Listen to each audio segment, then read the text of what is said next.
കാഷ്യൂനട്സിനെ കുറിച്ചിട്ടുള്ള ഒരു top secret ആണ് ഇന്നത്തെ വീഡിയോയിൽ നമ്മൾ റിവ്യൂ ചെയ്യാൻ പോകുന്നത്. നമ്മൾ കാഷ്യൂനട്സ് പർച്ചേസ് ചെയ്യുമ്പോൾ അതിന്റെ പാക്കുകളിൽ ഇങ്ങനെ W180, W240, W320 എന്നൊക്കെ മെൻഷൻ ചെയ്തിട്ടുണ്ടാവും.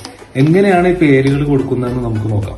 ഗോൾഡൻ ഫാമിന്റെ ഫാക്ടറിയിൽ നിന്ന് പ്രോസസ് ചെയ്ത് വരുന്ന കാഷ്യൂസ്, അതിൽ നിന്ന് വരുന്ന ഡെഫിഷ്യൻസീസും മറ്റു ബ്രോക്കൺ കാര്യങ്ങളെല്ലാം നീക്കം ചെയ്തതിനു ശേഷം ആദ്യമേ നമ്മൾ ഹോൾസ് കാഷ്യൂസ് ആയിട്ട് കാറ്റഗറി ക്ലീൻ ചെയ്ത് വെച്ചിട്ടുള്ള ഹോൾസ് കാഷ്യൂസിനെ നമ്മൾ അതിന്റെ സൈസുകൾ പല സൈസുകളായിട്ട് ചെറുതും വലുതുമായിട്ട് തരംതിരിക്കുന്ന ഗ്രേഡിംഗ് പ്രോസസ്സാണ് അടുത്തായിട്ട് ചെയ്യുന്നത്.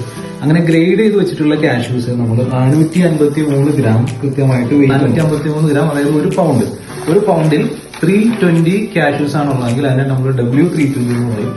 ഇനി വലിയ സൈസ് ആണെന്നുണ്ടെങ്കിൽ, അതായത് 180 പരിപ്പാണെന്നുണ്ടെങ്കിൽ അതിന് W180. ഏത് ടൈപ്പ് കാഷ്യൂ വേണമെന്നുണ്ടെങ്കിലും ഗോൾഡൻ ഫാമിന്റെ ഫാക്ടറിയിൽ നിന്ന് വരുന്ന നല്ല ഫ്രഷ് ആയിട്ടുള്ള നാച്ചുറൽ കാഷ്യൂസ് നിങ്ങളുടെ വീട്ടിൽ ഡെലിവറി ചെയ്ത് നിൽക്കുന്നതാണ്. നിങ്ങൾക്ക് വാങ്ങാൻ താല്പര്യമുള്ളവർക്ക് നമ്മുടെ വാട്സ്ആപ്പ് നമ്പറിൽ കോൺടാക്ട് ചെയ്യാം. ഓർഡർ